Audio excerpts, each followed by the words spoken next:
Hello and welcome to DCP SideQuest episode number 56. Already stumbling over my words because Whoa. Because it's hot outside, you know? It is hot outside. Yeah. It's very hot Right. outside. Yeah. Wherever you're at in the world, it's getting hotter.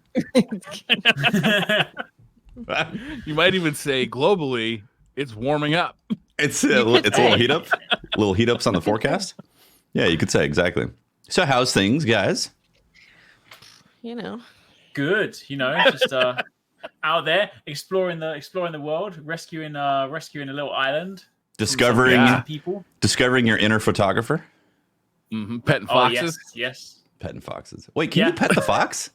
Yeah. You can pet the fox, Yeah, you man. can. How do you pet You the haven't fox? pet the fox, you monster. I didn't. There was never a prompt to pet the fox. You see, sometimes when you go to some of the shrines, if there's enough space by the shrine, the fox will wait for you behind. He'll just sit there, and then you can pet him. If it's one of the ones on a tiny rock, the fox just disappears. But if it's like an open area, you turn around and he's sitting there patiently, like, "Please pet me," and then you pet him. So I this think is the fox just doesn't like Defty. This is DCP first information right here. If you're out in the wilderness, real life wilderness, and you find a fox and you chase him, they bring you to a shrine. Apparently, you can pet him. The real life fox. Yeah. Highly recommended. This is I a recommend it. DCP recommended activity. DCP approved. DCP recommended. I mean, if you don't pet the fox, you won't get the good ending. Oh, of life. I'm joking, by the way. I'm joking. Roll credits in your life, and you're like, oh, you got the bad ending. Yep. Bummer. Like, no. You died lonely and alone. That's the bad ending. Oh my gosh. Well, so what we're talking about is the fact that Bug Snacks released their full song. let's They go. actually did. That's the big Bugsnax. news. Is it on They Spotify? released the full like 3 minute. I think it's 3 minutes 40 seconds or something. Of glorious. Wow. That seems like Auditory a little amazement. bit too much of that song. It's the How full dare you, Bug Briar? Snacks song. The full thing. I feel Yeah, like you know what else is? that song is a banger at 30 seconds. I need a 9-hour I want to repeat hear loop. the remix. Yeah. Yeah. Remix. Yeah. I want a dubstep remix. I want of the it. That would hip hop lo-fi remix. That's going to be the Yeah. new Rickrolled. Getting bug snacks. True. Yeah. Somebody needs to combine the Rickroll song with Bug Snacks. Oh, Mm. interesting. Never gonna Like- Bug Snacks. There you Yes. go, right? That would be a wicked mashup of like a just it would, if you ever need to melt your brain, you play that mashup on. And then at the end of it, like you have, I don't know what his name's called, Rick Roll when he's dancing. You have And then Mr. Rick. afterwards, Mr. Rick. And then afterwards, one of the bugs comes in and eats him.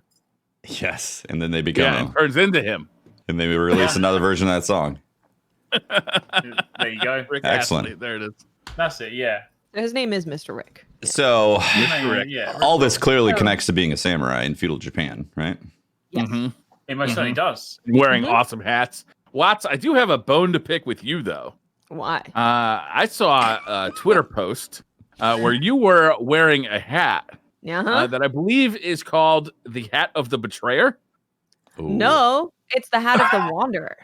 Oh, okay. I'm a wandering person. Would the betrayer say it's the hat of wanderer though? Because they're the betrayer? Maybe. Maybe it Maybe. upgrades to the hat of the This is betrayer. true. Maybe. You get a few more like threads, upgrade it. I Yeah. can't take that hat off. I refuse. The Where do you get that hats hat? are intense. Yeah, where do you get that Um, hat? It's somewhere at the beginning. A bird took me there. It's on like a bamboo post What? sitting on a road. Oh, that's the one by the side of the road. Yeah. I am- First region. Mhm. So annoyed that I didn't get that hat right away. I mean, You I'm never annoyed get I there. got it right away because I refuse to wear anything else. So I'm just It's like- wearing the same thing for him. You won the game. It's like you beat the first well, I boss did. on the bridge. Like you're like, oh, I guess that's the end of the game. Yeah. I want that freaking hat. I was like, It's a man, good hat. Great hat. I really want that I hat. really like the straw patches one too, which is like a Mhm. flatter Mm. hat. That one's pretty good. I, Anyhow, Ghost of Yeah. Tsushima is out. We've been playing it. I think all four of us have been playing a ton of it. Yeah. Yeah.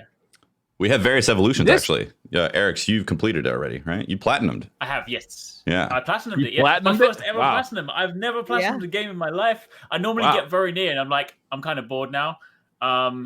This one, I mean, to be fair, like it's quite an easy platinum. Like I got to the end of the game, I did all the side quests, and then because I had a review copy, the trophy list wouldn't load until launch day, so I didn't know where I was. And then when it loaded on launch day, it was like 88%. I was like, I'm almost nearly there. I was like, well, I might as well do it. And then none of them were tied to difficulties. None of them required like a second playthrough or anything. So I was like, might as well do it. And because I love the game so much, it's like it's significant. Might as well go full samurai. Yeah. Mm-hmm. Yeah. Or full ghost. Oh. But if you guys, that's actually an interesting question. When you guys come across a Mongol camp, are you going in and trying to take out some guys? I stand at the front door and yell shit at them until they come at me. And then I have heavily invested in the powers that allow you to take multiple enemies down, like right at the beginning. The standoff. The standoff. And then so there's this mechanic where you can literally walk up to the front door of a Mongol camp and start yelling stuff at them, and they will come at you one by one, and it's like this series of button presses. You could kill up to 4 of them, like right off the bat, and not only do you get rid of those 4 Mongols, but you also fill up your, what is it called, the meter at the bottom, your resolve meter. So then you're better equipped to take on the rest of them, which I think is I'm only up to fun. 3. I have 5 or 6, I think. I have like 8. No. You can keep increasing this? I'm so you keep going. I am incredibly overpowered for where I have all 4 stances. I have a lot of resolve. I am too strong. I've been side questing. Wait till Act 2, because the enemies get much more difficult in Act 2. Because I'm slashing ass. You know, I don't know. Do you all have a Heavenly Strike? Yes. That move so is cool. Overpowered.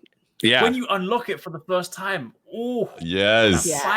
That fight was phenomenal. So the boss fights in this game are super well structured. They're kind of these duels, and you've probably seen like clips of them in trailers, where you basically stand in a ring, and the rings can take different shapes. Some of them look like a arena that you might have a fight in. Some of them are like ponds, like whatever.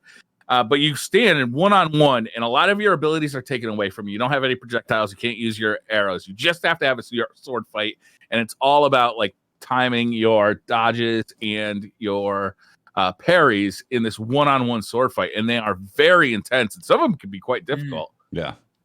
Yeah, some of them, I think it might have been the Heavenly Strike guy who he just attacks really fast, whereas up until then, no one had attacked that fast at all. So getting that parry timing was something that didn't happen instantly. That took me a bit too. I also walked into that fight with no resolve, so I had no heals. Oof. I had to get a bunch of parries before I could start healing myself, and it was a get good moment for sure. Yeah, I think those fights are good kind of like reminder, because sometimes you play quite a lot in the game. When you start to get like the parries down, everything like that, like you go through your regular trash box quite fast, so you start to like get into the sense of, oh, this is feeling kind of easy, and then suddenly you go to one of those bosses and it reminds you again. It's like, but we'll equally just sit you back down and tell you need to go back to the drawing board. It's like, okay, I'm not quite a samurai master yet. Okay. Yeah. I knew I was a samurai master when I ran into a camp, and there's the big Mongolian boss that you have to fight at the end to clear it. The leader. And I threw down a smoke bomb, critical striked him, and then I threw down another smoke bomb and critical striked him, and then he fell over. It was all over. Very honorable. I am the honorable samurai. Those smoke bombs are underrated. They are so good. So good. Like the other weapons seem like more fun. Like, are they called kunai? The ones that you like throw almost like ninja star like. Those are pretty good because they stun enemies, and you can hit like up to 3 enemies, maybe even up to 4 enemies. I'm not sure. There's another one that's like a sticky bomb, which is hilarious because you literally throw a sticky bomb at one person and he explodes. Yeah. And if there's other guys near him, tell you about the sticky bomb. So I wasn't planning on getting the sticky bomb, but then there's a thing that you can upgrade that makes you not take damage from the sticky bomb. And I was like, what if I can time it to throw it at someone and then shoulder charge them into their friends and they explode? Oh my God. God. My current mission in life is to get a sticky bomb, shoulder charge, explosion, and then take a picture. That sounds amazing. Nice.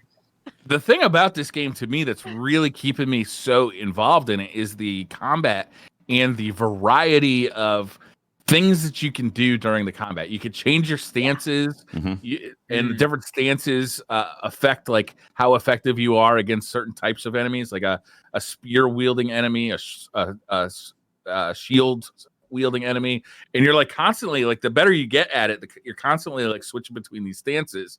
And then you also have a variety of sub weapons, like a smoke bomb that allows you to basically disappear to the enemies, and you can start assassinating them like mid-fight because they lose track of you. And if you can chain those assassinations to get multiple guys, which is amazing. Which makes great screenshots, by the way. Yeah. Assassinations are great.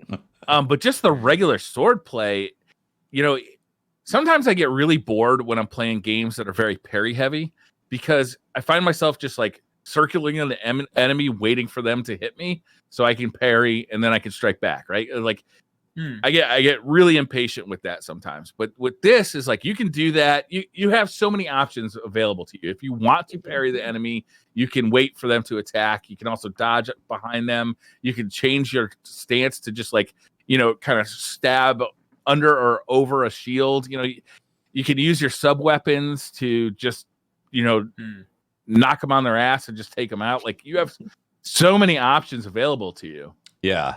You really My do. favorite thing was when I unlocked the I forgot what it was called, the one fighting the spear guys, that stance. When you discover that the heavy attack in that is a kick. Yes. And then now, anytime, like there was a place where there was one place I had to assault a lighthouse, and I was like, this is my goal, and I literally kicked a guy off the top of a lighthouse. It was great. I was like, whenever you have something like this, it's like that's why one of the very first things I unlocked. Not quite a photo, but I recorded the video clip of it, so that was, it went in my review. Because you can imagine the kick and the arc of them falling off the cliff and then grabbing a shot of that. I tried to take it, but like because I think I pressed the photo button a little bit too late. So like he'd fallen, so you could sort of see where it came from, but it didn't quite kind of show the majesty of it. So I didn't. Fair enough. But yeah, I think one of the first things I unlocked was shoulder bars, just because like early on when you don't have all the stances, like when you fight the big guys, I'm just like, I haven't got time to dodge you swinging your club around. I'm just like, bam, on the floor. All right, mate. I had a really awesome time with that, where I was fighting with someone else. I won't say who it is in case of spoilers. And I shoulder charged him in the air, and he stabbed him while he was in the air. I was just laughing my ass off.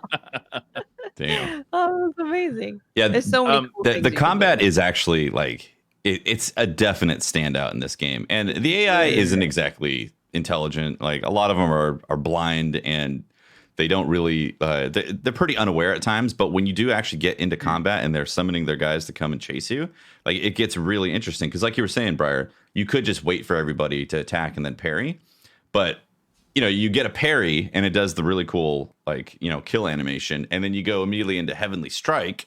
And then that freaks everybody out because you look like a god. And then you're slashing. And then they're like, all right, we better get back to this. And like, it just creates this really nice balance of going back and forth, especially when you start out with like standoff. Like what I like to do is I pick off the snipers.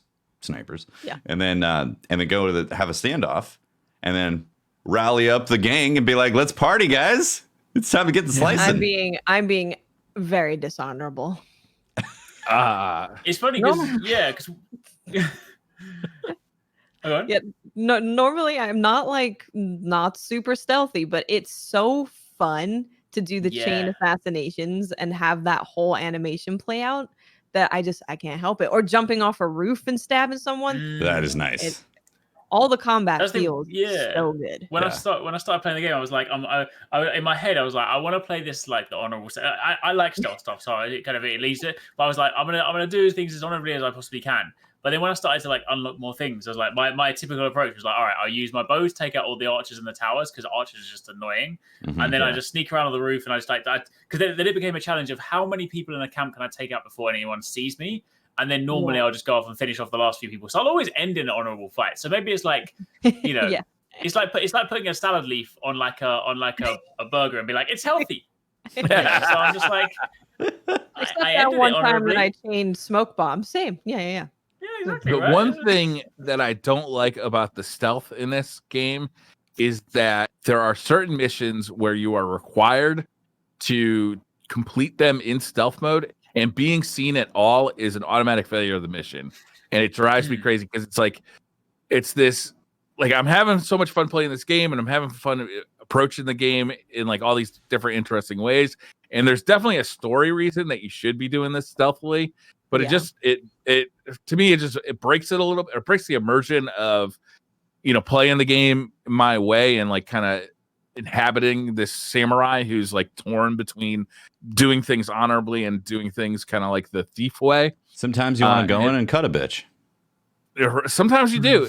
And sometimes you just like you get seen by somebody you just didn't know was there, and it causes a fail state, and you got to restart the mission.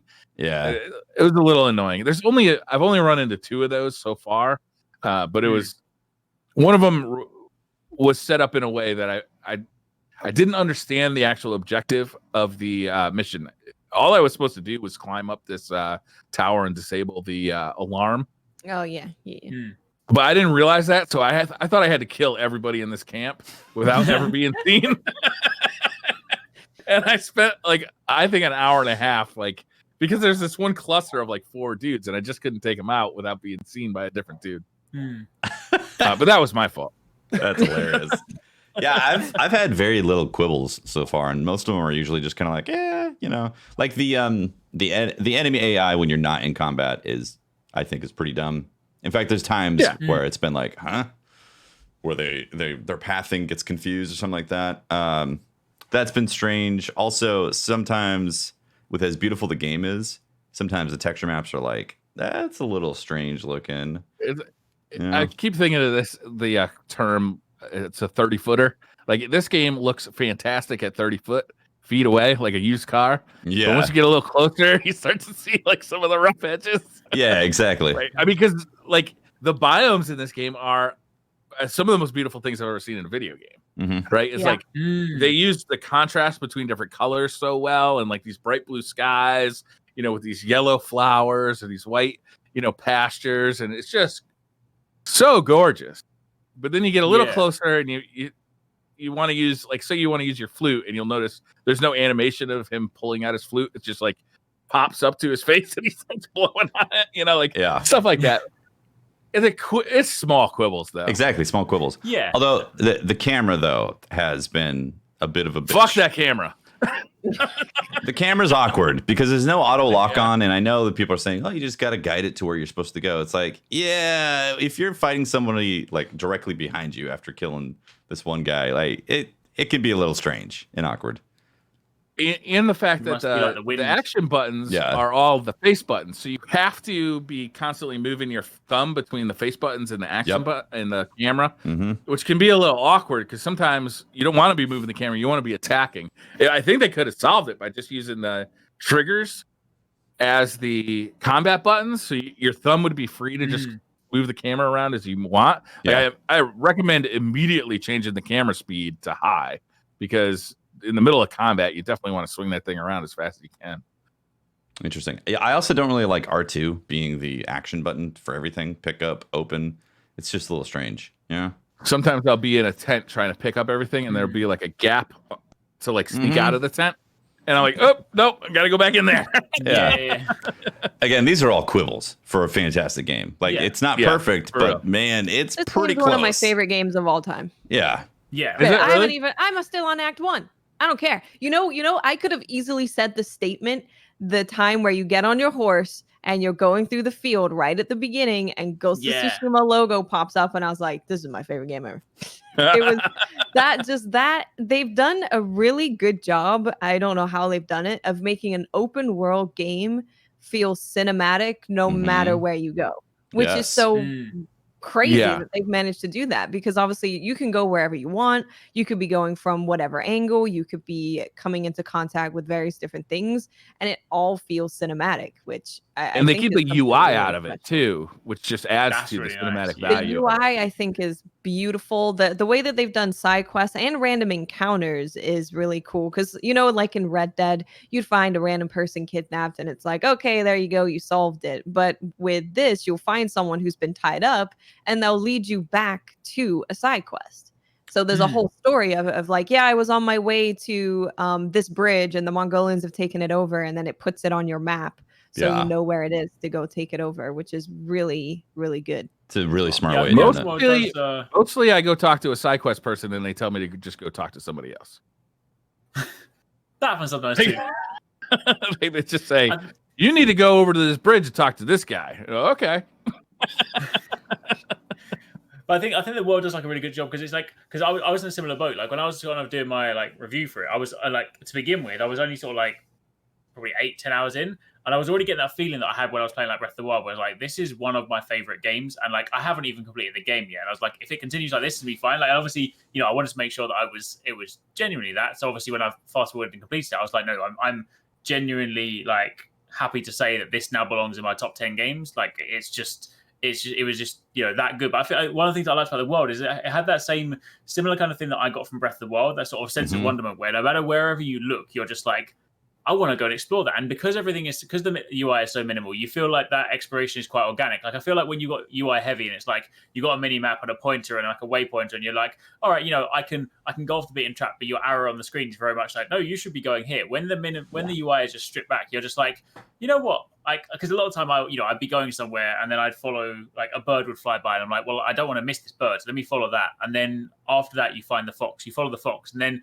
because you've gone up a mountain, you're like, well, I can see a shrine in the distance. So you go to that shrine and you're like, well, I can see a pillar of honor in the distance there. And then before you know it, like you've gone all these different places, but it doesn't feel annoying. Like I'm notoriously bad at doing side quests a lot of the time. Like in a lot of games, I quite like to golden line a lot of games. Like unless it's like something that I'm super invested in, like Zelda or something like that. A lot of the time I'm just like, side quests are just not my thing. But in this one, I was just like, I want to do. I very rarely ever do that. And I finished this game, and I was contemplating like starting a new save file because there's no new game plus, and I was like, I just want to play again. Like I want to be in this world. Yeah. It's a testament to how good the side quests are as well, because there's a lot of them that have this feeling, this arch to it, that you don't really feel like you're doing side quest type of content. You know, it's not like go pick up 50 bamboo sticks or something. It's like you feel like you're still active and doing things in this world. And that's part of the magic of it. Like that, I feel like they crack that that problem of how do you make an open world feel open and alive, even though it's not, right? Yep. Yeah. I like the story side quests where it's multiple side quests, or it's multiple like quests, but it's following like multiple quests along the same story. That's like one long side quest. Yeah, where you'll be going to see the same person. That's person, and then with that person, you'll do multiple things, kind of like within that side story, over like a long length of time too, like over multiple acts of the main story game. Which seems like you actually build relationships. Cool. What's that? See, it seems like you build relationships. Yeah, and you learn a lot about like people and how they're reacting to this world, and like. You know, because your character very much has this like he's torn between, you know, being honorable, like he's been taught as a samurai, but also he needs to do things and get stuff done to like stop this war, the Mongol invasion, right? Yeah. And it's, you know, he's got these influences that are telling him, you know, we see what you're doing. You know, and it's not honorable. Like, you need to stop this. But at the same time, it's like, you know, like, how am I going to take on this army? Yeah. I can't just stand in front of them. We tried that, you know, and it didn't work. Yeah. Yeah, I really like that. It's not just a choice of, hey, you can play as a samurai, you could play more of a ghost. There's an actual story of it and why you'd want to dabble with the ninja type stuff and the sneaky stuff. And I love that that's a part of the narrative. Yeah. I really like that. I think that's super smart. Same. Yeah, the main story didn't really get going for me until I hit Act 2, and like a bunch of stuff happens, kind of like cutscene-y stuff in like the transition of Act 1 and 2 that really it drew me in. Like I was kind of like, I like the story, but I don't love it. The second act really kind of it drew me in a bigger way because there's more interpersonal conflict. It wasn't just like lone warrior against the Mongol horde, you know. Interesting. I gotta say, you know, it's grabbing me big time. Yeah. And Mythic Tales. something I didn't really see coming, because this game it's very grounded in, it's not a true story, but it's grounded in reality. You know, they worked with experts of this time period and of the Mongolian invasion, and they couldn't do an exact replication of what happened because everyone died. So you'd have no story. So obviously they have changed some things, but they've tried to ground it in as much historical fact as they can. So it was really cool to see that there's Mythic Tales on the side, which are side quests. And these are just about stories of gods and demons and, you know, vengeful samurai. And these are to get some of your more powerful moves. And they are so good. They are amazing. Yeah, I love this. If you didn't do these, you'd completely miss out on these abilities, right? Yeah. Mm-hmm. So yeah, it's wild. So yeah, go explore. You go need to do these if you're playing the game. What's up? Yeah, if you're playing the game and you haven't done these, like, do it. I think it's a really clever way to do it as well, because you sort of mentioned before how they're steeped in sort of like the tale. So it's like because the game is grounded in reality in you know, in that respect. So they're obviously not going to put an actual physical demon in there, but some of them will be like, you know, it'll be, you know, the people of the village will be like, oh, you know, I believe that this wood is haunted by this demon, you know, and the tales say that people that used to go there got abducted by this demon. But then, you know, the underlying reality might just be that it's like a really strong warrior or someone that's spreading that rumor. But it's quite a clever way to kind of weave that story into it. And then you have something that kind of feels epic and feels mysterious and kind of slightly unrealistic, but then actually when you get to the center of it, you're like, oh, it's just a really powerful swordsman. He's just got a name for himself. And that Mythic Tale was amazing. The one you're talking about is that area. I think I spent like an hour and a half taking pictures in that forest. Whenever you can, you can go see. I don't think you've done it yet, Hefty. I don't think so. It's a Mythic Tale in a forest. But it's the visuals of it is beautiful and amazing, and I loved being in there. One of my favorite. I feel like every one of those is beautiful. Like they're outlined with the type of flower, right? Like a type of flower is the garnish of what type of quest or for the quest, and then also leads to visual cues of how you go and find it, which can lend to this like Zelda-esque type of feel of you're looking for this flower in the landscape. Now go hunt and go through these journeys. I think it's brilliant the way they've done that, because it ties that mythic side with reality, where it's like, are the chrysanthemums actually part of this mythic quest, or would they just happen to be here? Like, you know what I mean? It's fascinating. Yeah, definitely. Yeah.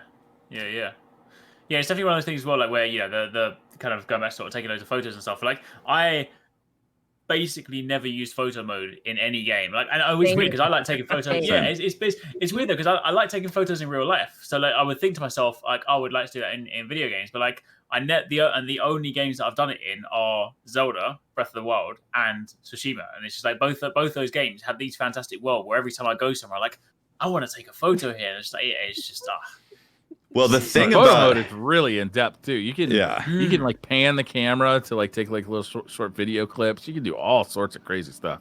It is God mode of photo mode. Like you can control the sun, the weather. You can control. I mean, the depth of field. My only criticism is when you get down to really shallow depth of field, it could be a little more buttery. If you're used to really nice glass, like you know what like a nice buttery depth of field is. But again, that's like an amazing photo mode to have all these options in there. It's insane, really.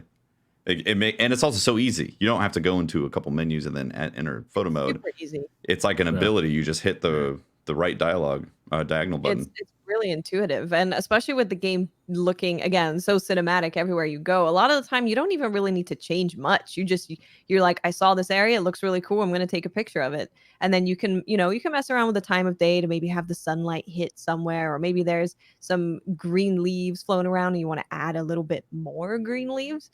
But the game just lends so well, or a lot, 100% green leaves, ideally. All these dragonflies, Jesus. I think the dragonflies was one of the most, the ones where I was like, oh dear God, there's a lot of dragonflies. I do like, that's the one thing that I do like how like everything in that photo mode is so granular, except for the particles where it's like 100%, 99%, 98%, like literally anything like 3% to 100% is just the same. It's just like here's a million particles. You're like, you want slightly fewer? You have to put it to 3%. It's like, okay, now we're good. True. You're constantly like running into places to use it too. Like all the different biomes are so distinct. Like, like comparing this to something like Assassin's Creed Odyssey, where, one of the main complaints about that was that the world was huge, but so much of it looked exactly the same. Yeah. This game does not suffer from that problem. Like, nope. You're constantly moving between biomes that are incredibly distinct.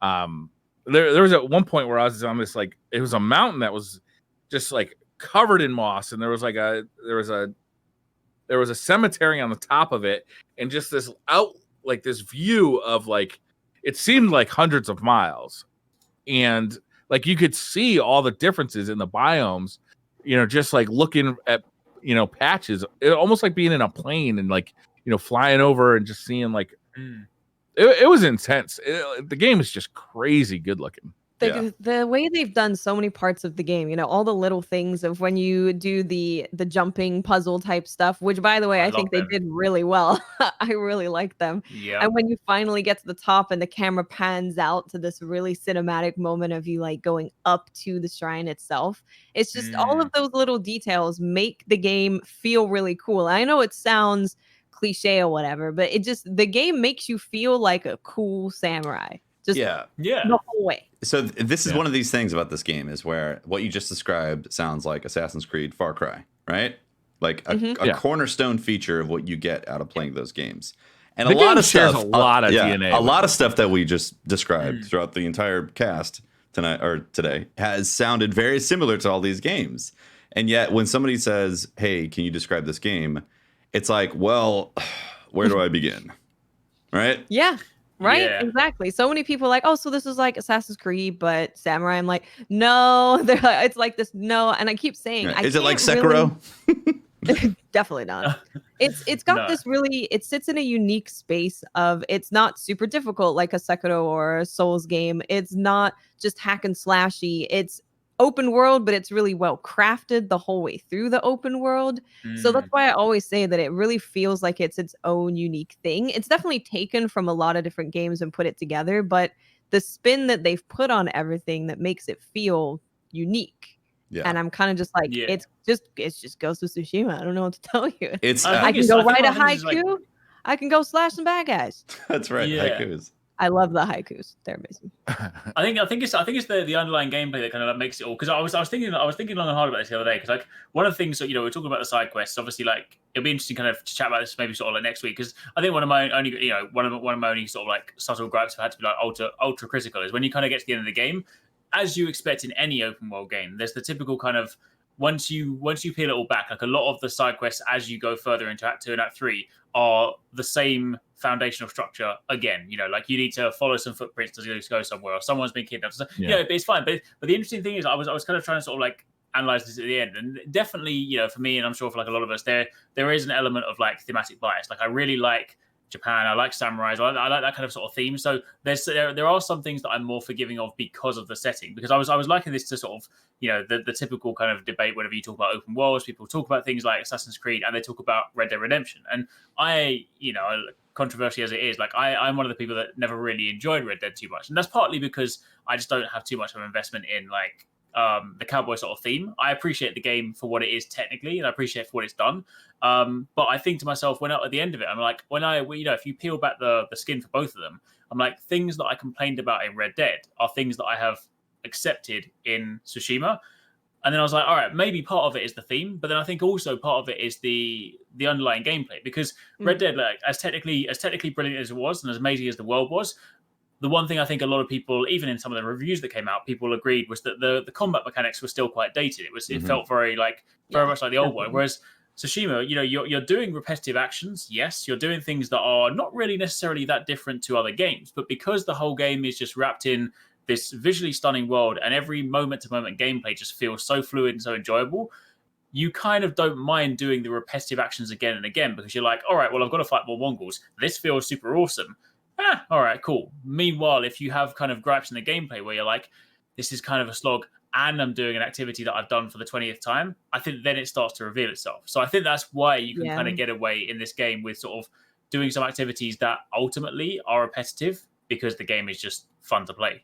The combat is so fluid. You know, you can go from shooting an archer on top of a watchtower, and then you can go to parrying and slashing, and it all feels so fluid. And getting back on the horse and riding, jumping off the horse and stabbing somebody. It's just all fluid, and all the combat across the board feels so good. And you can approach it like we said earlier. You can approach it in so many different ways as well, doing the same thing over and over again. You can definitely see the DNA thread, like going from like Witcher and the newer Assassin's Creed games. Like so many of those systems are really here. But I really got to agree with you. So the combat sets this thing apart, and the visual style sets this thing apart. You know, like, you know, I finished Odyssey, I finished Origins, I finished The Witcher 3. So these games are really familiar to me, and you can feel like those like very similar types of systems in this game. But because you're in a world and you're using a combat system that feels very different, it covers that up very well. Yeah. It's the polish, like everything from the way the sounds feel to the camera movements to, I mean, when the camera's being good, obviously, but like when you go into a standoff or you get that finish kill and all that, like the way the game interacts camera wise and the angles, it makes you feel like you're in this crazy samurai fantasy. And when I unlocked the heavy bow, that's like, I don't know if that's a spoiler, but like, you know, there's another bow in the game, heavy bow, right? Yeah. I was like, cool, another bow, huh? Like, I don't really think this is going to be that different from my other bow. And then I shot it, and I was like, holy crap, heavy bow. And like the animations that happen, and they go flying back, and I was like, that's like a prime example of how this game has gone from, it could just be another bow. You were like, yeah, it's another bow. But suddenly it's like, oh, the heavy bow with the little perk also that you can get.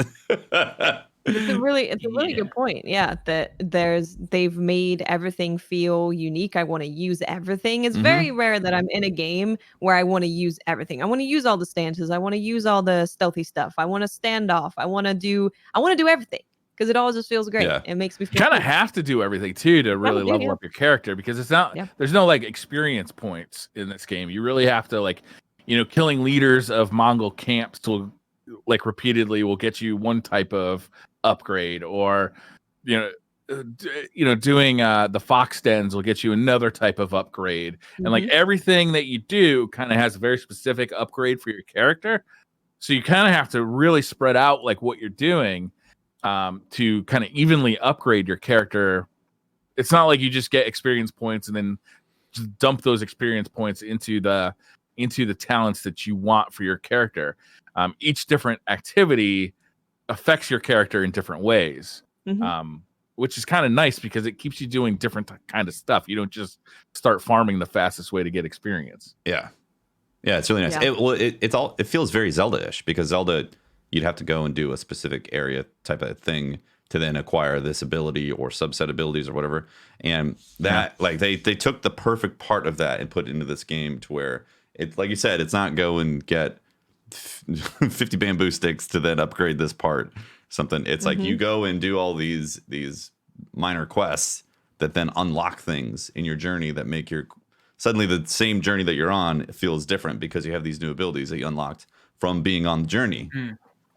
It's really cool. And as someone who gets very distracted by birds, foxes, side quests, random person on the road, this game actually it rewards me from my time doing all the stuff. Yeah. I'm never at a point where it's like, oh, I really want to do this side quest, but it doesn't actually really give me anything. So maybe I shouldn't do it. I'll wait till later.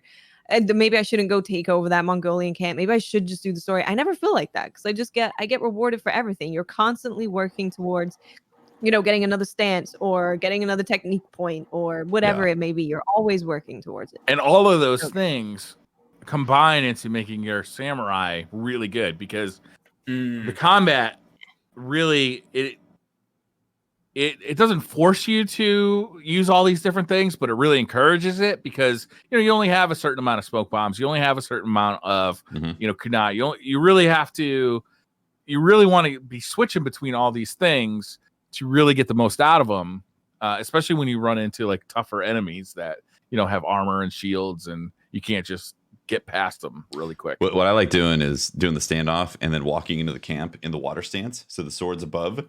So I'm like, yeah, that's cool. who wants a piece? And then trying to get a perfect parry every time. And then once I don't get the perfect parry, I'm like, all right, time to blow everything up.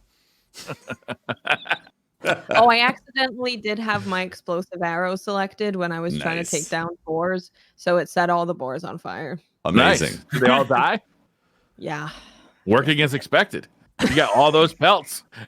I like shooting the leaders with explosive arrows. That's nice. Yeah.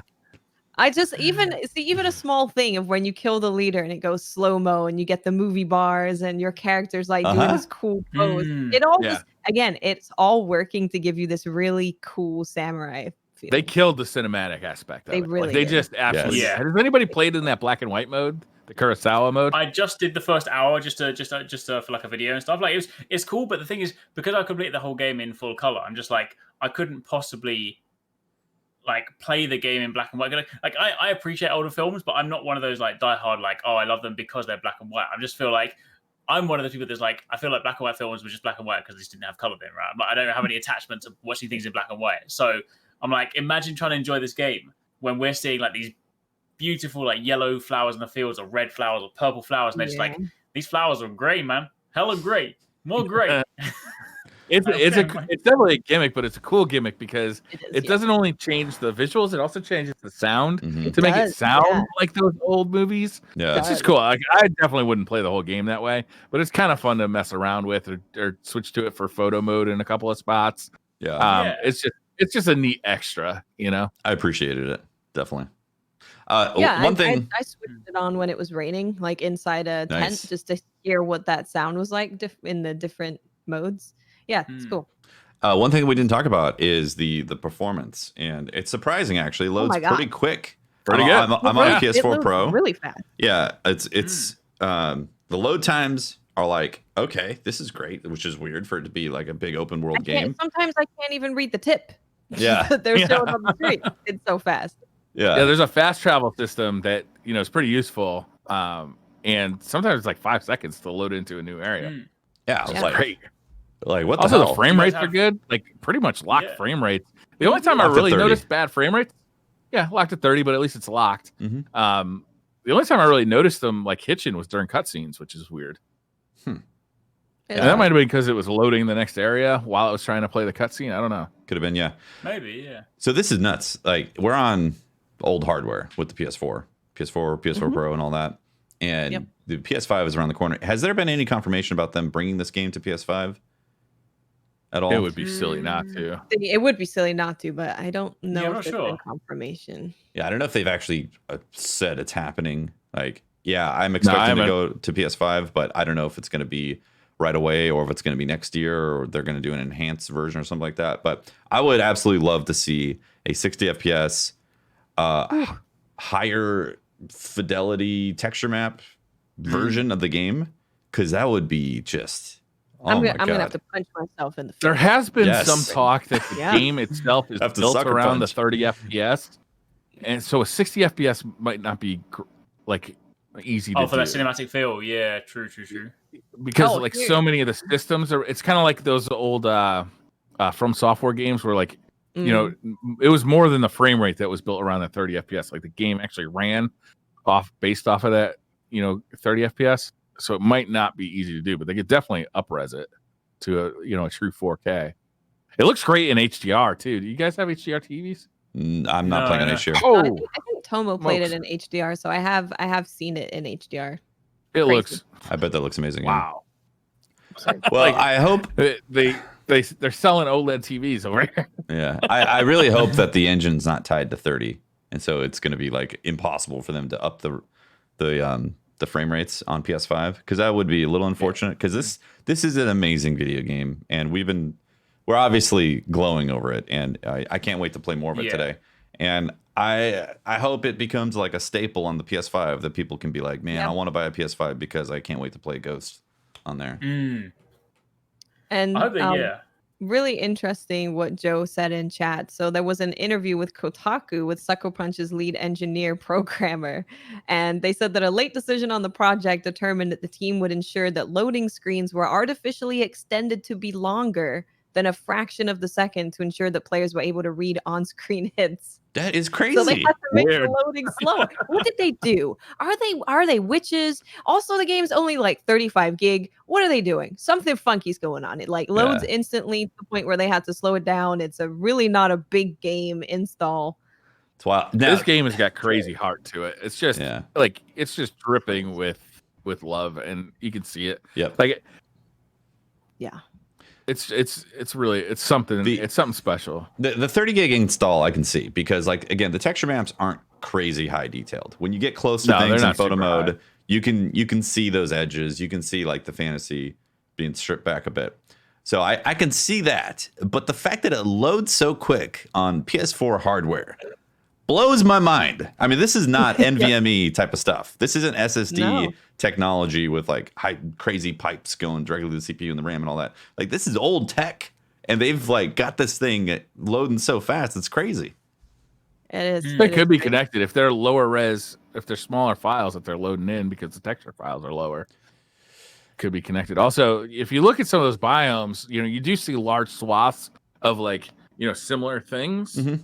So it could be that they don't have to load as many different objects. It's not like something like The Witcher where every house you walk into tells a story of like the people who live there. A lot of places you walk into are empty, or they look exactly the same as like another house that you walked into. That's a good point. Yeah, some of the houses don't have like distinct personality. I don't think many of them do. That was just something that I don't know if they didn't have time for, or they just didn't like. The outside looks stupendous. The storytelling of like walking through a village, like it's not the same kind of thing that you'd see in something like The Witcher or The Last of Us, where you walk through a room in the Last of Us and you see, oh, these people were playing Dungeons and Dragons before they were torn away by zombies. Yeah, there was a crazy amount of detail in Last of Us 2 for that. But that's a completely different kind of game. Like, and there also needed to be because it was focused on you going through those areas in a linear fashion. This is open world. Like, how do you have that level of detail of Last of Us 2 in an open world game? Like, you're not gonna do it on PS4. Yeah. Well, Red Dead did a lot of that stuff. Yeah, there was still a lot of asset reuse in there. It did look good. Yeah. Red Dead did look really good. Yeah. But I mean, I think the scale of like the development of Red Dead and the scale of development of this game are two different things. Sure. Oh right. yeah. Yeah. So do you think? I hope they make another one of these. I can't wait to that's see. The thing, because it's interesting because you look at. I was like chatting to my friend earlier today. He was sort of saying like you almost feel like when you look at the game like it's incredible, but you almost feel like they weren't given as big a budget. Like obviously they weren't given as big a budget as like The Last of Us 2 or something like that. It's like and that's obviously kind of shows in some of the elements, even down to things like loading like fade to black in between cutscenes as opposed to like physical transitions and stuff. Like imagine if they do like a number 2, like maybe they have to do it like a different setting because obviously to be like the island's been taken again would be a bit silly. But like principally if they could do a number 2 like with a bigger budget, now that it's been like an established like franchise that people like oh my goodness, that would be incredible. Like we'll just have ghosts everywhere, ghosts of Tokyo, ghosts of Kyoto, ghosts. You know what they could do? Maybe they could set up like I'm sure no game's done this. Maybe they could set up like a brotherhood of like assassins, like ghosts, right? And then that'll never work, Eric. No. Hear me out, right? Maybe they'll be like, who'd buy that? Maybe they throw a sci-fi spin into it to where someone's jumping into a machine and controlling them from the future. Maybe the Mongols brought over like a little chair that he could sit in and he could like just kind of connect with his ancestors and talk about like previous ghosts. USB 4 jack into his brain. Oh no, better still.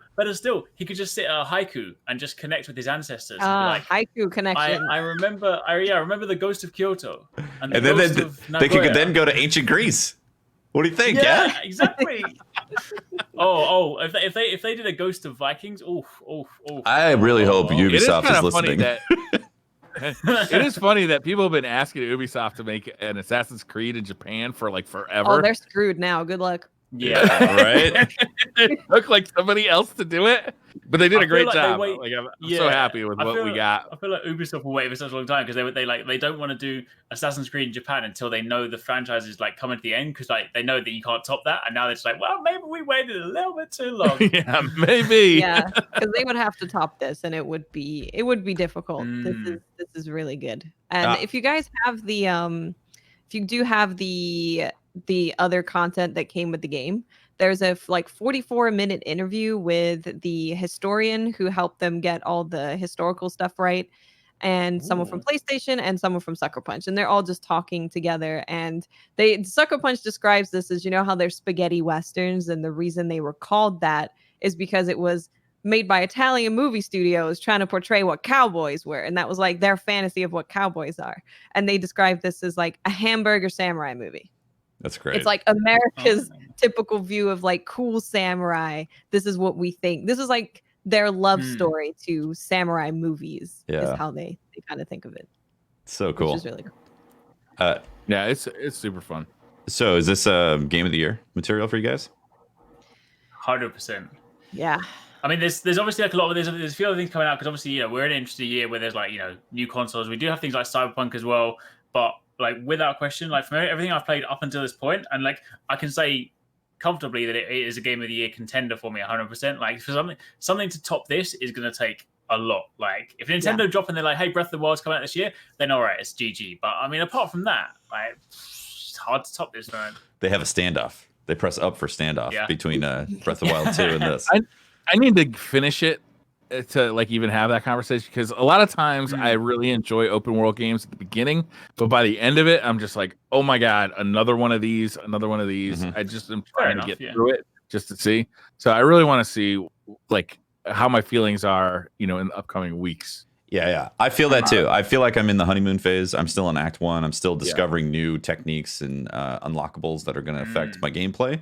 And am I going to get tired of that? Will I get tired of blowing someone up with an exploding arrow in Act 3? Probably not. But I could. You never know. We'll see. Will I get tired of next week? Pictures? Never. Doubt it. That's all I can do now. I just boot up the game and just don't go and take photos because I've done everything. But like I can't wait for our next week's discussion, because there's a thing I want to talk about. I'm not going to say anything. I'm just like, spoiler stuff. When you get there, you'll know. That's all I'm saying. When you get there, you'll know, and we'll talk about it. Like that's all I'm saying. Yeah, I'm hoping to be like done with the story by the next week's show, because I plan on just playing this all week. In fact, I was initially thinking, okay, I'm going to play it Friday, Saturday, Sunday, and finish the game. Yeah, right. That was a pipe dream. Yeah, so holy crap! Like 10-hour streams each day. Yeah, we're pretty much at the end, right? Almost there. No. Yeah, you don't want to golden line this. You want to take your time. You want to get lost following a fox. By the way, I didn't know this. So birds are something too, if you follow a bird. Golden birds. Yeah. Yeah, they take you to like hot springs, they take you to bamboo strikes, they take you to like items and honor pillars. They kind of take you to all the stuff.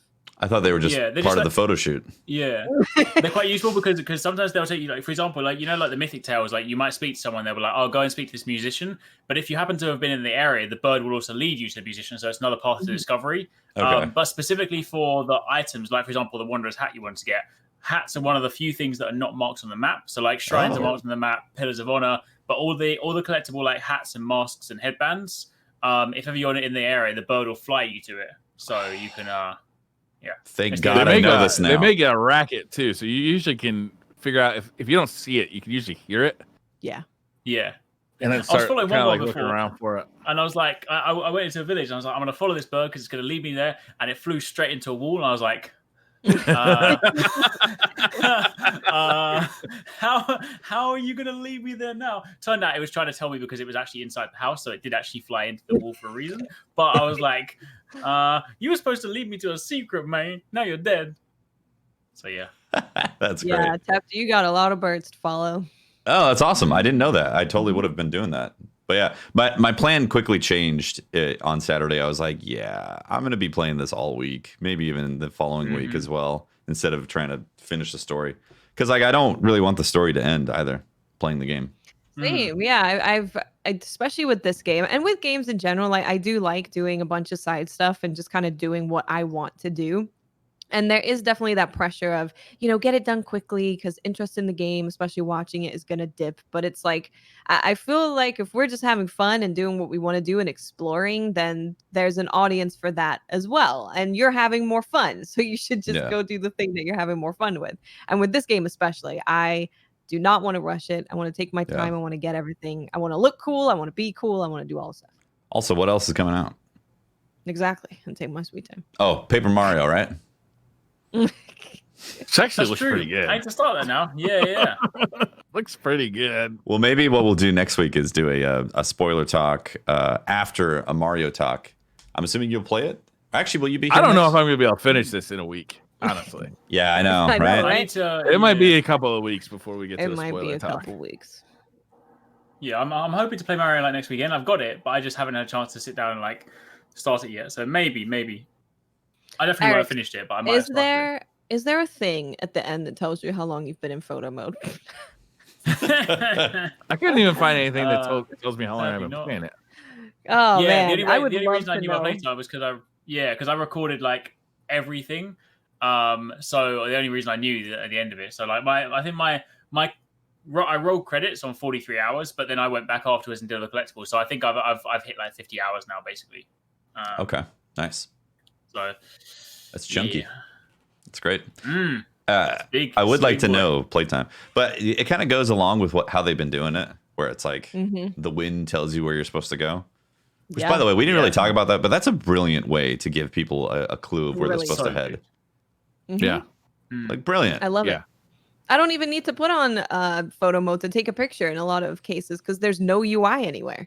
So I don't even need it. Yeah. I can just snap a screenshot because it's so minimal. And I love the animations that they've done on the UI and everything. It's just it's all clean, minimalist, and it's done really well.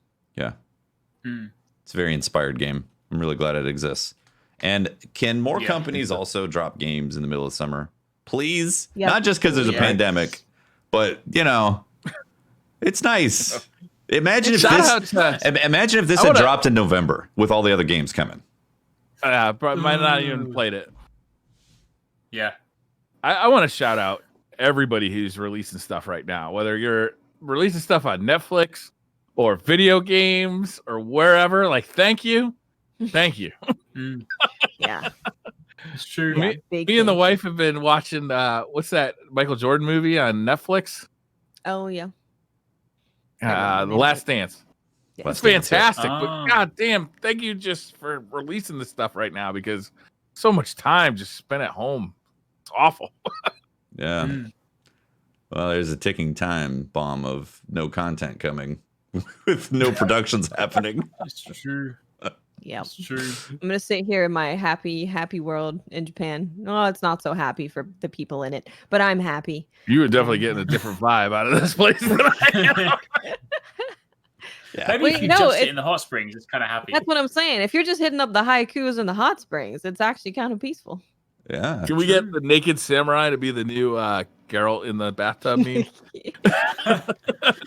I have that's been my endgame armor set now, walking around in my pants with a basket on my head. Yep. I can't take that hat off. I refuse. Yeah. That's great. All right. Well, I think that's going to be SideQuest for today then, right? I think so. It's already a fun one. We kind of thought we were only going to talk about Ghost of Tsushima. Yeah, and we did. We pretty much did. Absolutely. For the most part, yeah. Our review is just, game's great. Game's beautiful. It's great. Game's good. Go be samurai. Fun. Yeah. Exactly. That is my exact review. Yep. All right. Well, next week we'll probably won't talk spoilers because it's going to be too soon. Yeah, I don't think still be on Act 1, petting foxes. Right. I feel like I will maybe be in Act 3 by next week, possibly. Yeah. Because I am loving it. I don't want to rush it. Oh my God, Mighty Technical brings up the Henry Cavill video building his own PC. That's right. That's it right there. That's great. Yeah, there you go. I wonder if that's what Bummer Show to end on. Yeah, go watch it. You haven't seen that. What have you been waiting for? Right. Muscles and silicon. What else do you need? Muscles, silicon, and his grandma's house? Yeah, right? Those drapes. Hey, Nana, gonna build a PC here. Okay. Okay, hon. All right, that's the show, guys. Thank you very much for watching episode number 56 of SideQuest. Shout out to all of our ding.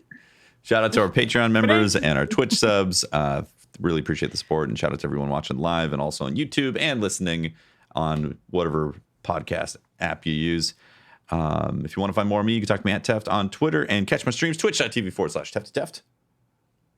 And I am Miss 5000 Watts. You can find me on Twitter, Twitch, and YouTube at Miss 5000 Watts. And I'm Arix, and you can find me over on Twitter at YouTube. I'm words today. You can't find me anywhere. I'm too asleep. Catch you next week.